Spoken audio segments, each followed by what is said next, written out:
Right then, are you taking the bus, Lily? Lily motions to a large suitcase standing beside her. Uh, God, I was doing a Kier's voice. I'll have to take this with me, so I booked a taxi. It'll meet us at the school gates in about 5 minutes. Ah, I see. Lily reaches down and feels out the handle of her suitcase. Its weight causes her some difficulty, so I quickly offer to take it myself. That is awfully kind of you, Hisao.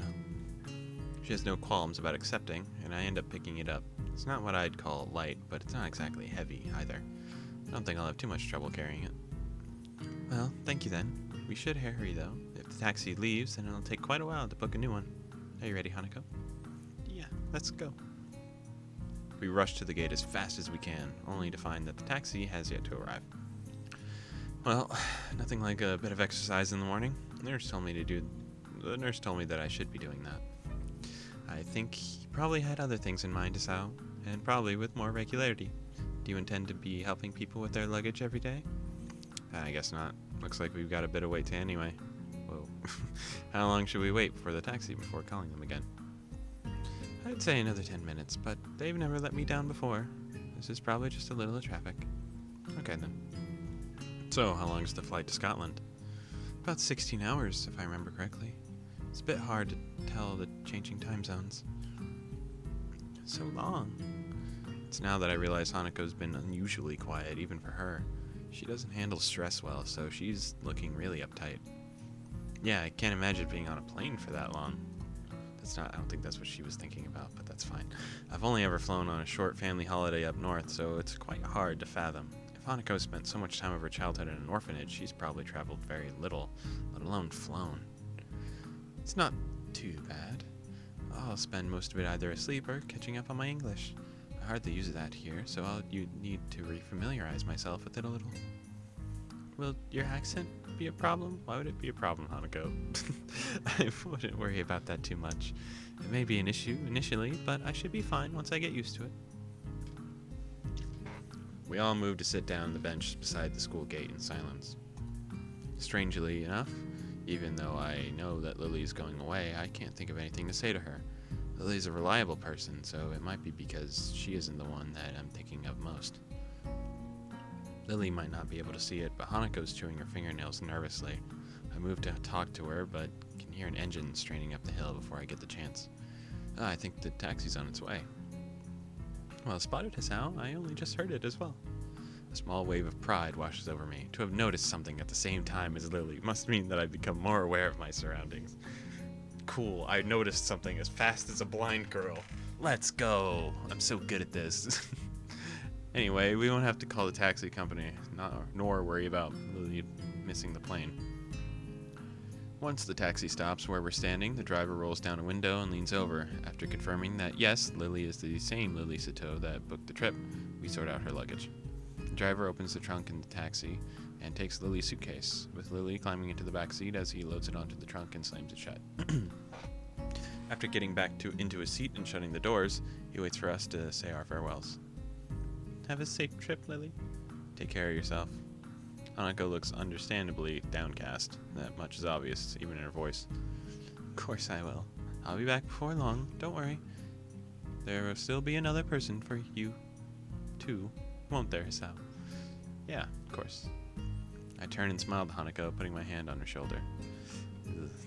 She only manages to keep eye contact with me for a couple of seconds, but her cheeks are red and all the while, before turning to Lily. See you, Lily. Goodbye. Lily gives her farewells to the both of us with a fair measure of reluctance. Without further ado, the driver starts the engine more, and they begin their journey down the hill. Sorry, I read that so whack. Towards the airport.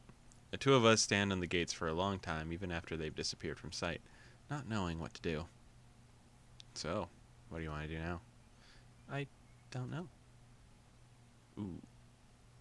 Ah. Oh, this one's hard. Wait, this one's really hard. Going into the city is like we're hanging out still. But she doesn't like the city. It's very nerve-wracking for her. But calling it a day is like saying like, we're not gonna hang out anymore. We can't hang out without Lily. I'm gonna say go into the city, because at least then we're still interacting. I think it's a bad choice though.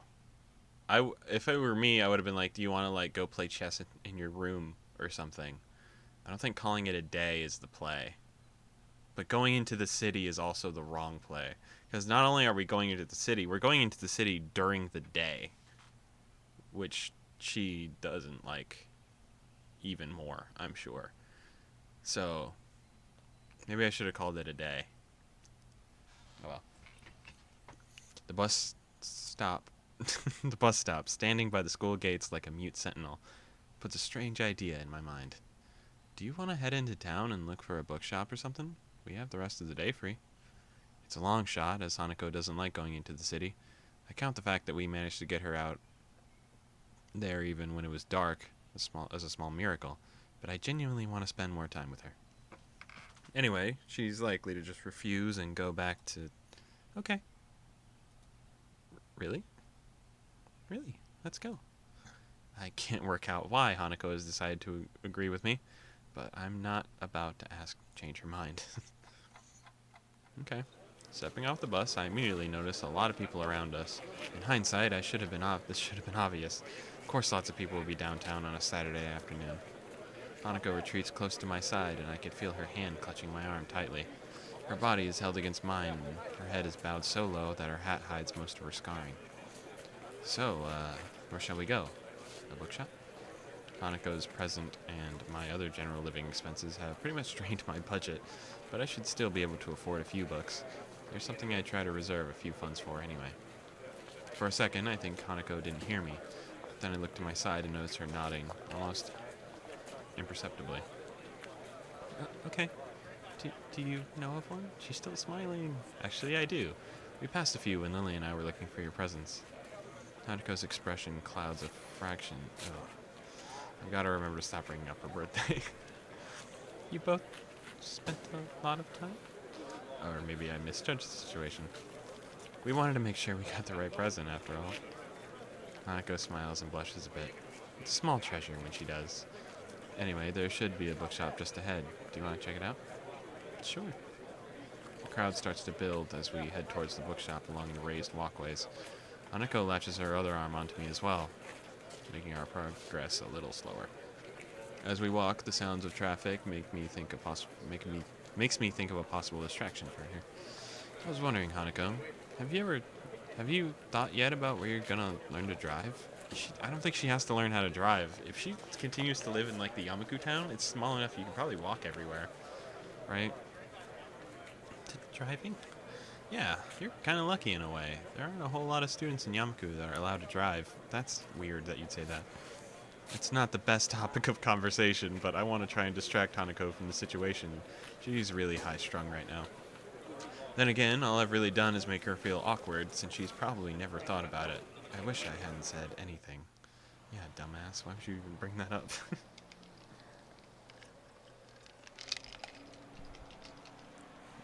Before long, before long we are before one of the bookshops Lily and I passed during our search. What kind of self-respecting bookshop closes on Saturdays? Bookshops don't make much money anymore because of the internet. Maybe they just had to close over the weekends. She seems pretty knowledgeable about technology.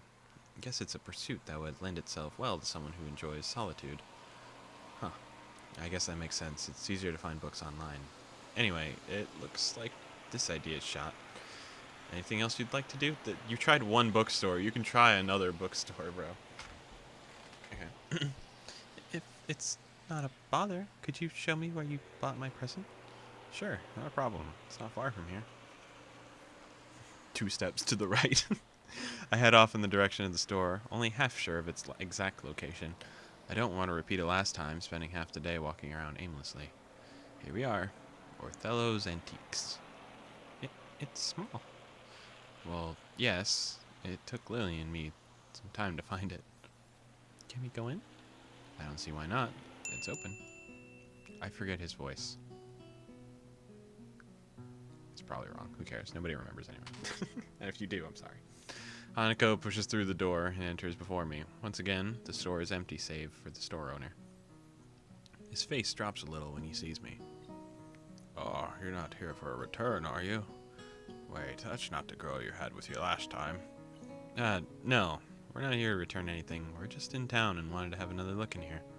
The store owner considers this for quite a long time. Guess he's not used to high school students coming in his shop on a regular basis. Might this be the friend you bought the gifts for? That's right. They were presents for her. The store owner turns to Hanako, who freezes on the spot, like a deer caught in the headlights. He moves to address her, but stops before doing so, looking a little taken aback. He catches himself staring and looks to the side, addressing us indirectly. His expression is awkward and tense, as is his entire body. I want to be mad at him, but I know full well that I had the same instinctive reaction when I first saw her. First surprise, then curiosity, and then an awkward look away as I dealt with what I had seen. Hanako looks less panicked than before. But I think the feeling she's giving off now is worse. It's not anger nor annoyance. If anything, it's one of apology. You're lucky there, young lady, to have friends that care about you as much as they do. Thank you. If I hadn't spent so much time with Hanako, I wouldn't even have realized that she said anything. Then again, the store's owner's mumble was hardly clear either, thanks to being directly away from us. Hanako strikes out into the store, gazing in wonder at various items on display. She finds the doll section, spends lingering minutes studying each and every one. It's a side of Hanako I've only been introduced to. I was astonished when Lily said she liked dolls, even more so to find her collection sitting on her dresser. She looks a little better now that she's distracted and out of the store owner's sight, but I'm still quite put off by the whole experience. I might have my own problems, but I've never had strangers react to me like that, as if something were completely alien to them. This is a nice shop. Yeah, it's not what I expected. Do you want to buy something? It's really expensive. I don't think you want to buy anything, but I didn't bring any money. Bitch, you were about to go to the bookstore, you didn't have any money? You're about to extort me. Well, we can always come again. Now that I know where to find it, that is. We can? Of course. We can come here as often as you'd like. Thank you. You don't need to thank me. I almost forgot where this place was. The store owner can still hear you, but that's fine. I don't really think either of us completely believes in what we're saying, but rather we're just repeating what we think we should say. Can we go back to the school now? Sure thing. Let's go. As we leave for the bus stop, I see the store owner peek through the curtain at the back of the shop. Not really sure what glance he gives to her says. Feels a bit weird, and the fact that Hanako didn't see it is both a relief and a bit frustrating. Ugh. It's Rin's mural. We haven't seen Rin or Emmy or no, we see Shizune and Misha. We just haven't seen Rin or Emmy in a long time. Hanako and I stop walking once we reach the concrete area between the dormitory buildings. There's barely a word said between us on the way back from the city. Well then, goodbye. We're not gonna hang out, have some tea? Come on. Do you want to have some tea? Yeah, how about a game? Hanako shakes her head embarrassedly. Aw. I'm tired. Maybe later? I've got homework. She sounds a little depressed. We have the same class. We could do homework together. Please. Spend time with me. She sounds a little depressed. Hanako obviously does want to do more, but I suppose she would have a bit of schoolwork to catch up on. She's missed a few days of lessons. Again, we have the same class. Hey, Hanako. Wanna do homework together? We can go to the library. Homework. Thanks for reminding me. I've got a stack to do as well. I guess I'll see you tomorrow. Dumb motherfucker. See you, Sao. Before I could say goodbye, Hanako has turned and begun walking towards the entrance to the female dormitory building. I look at the door she's disappeared through for a bit before going off towards my own dorms. Today was a tiring day.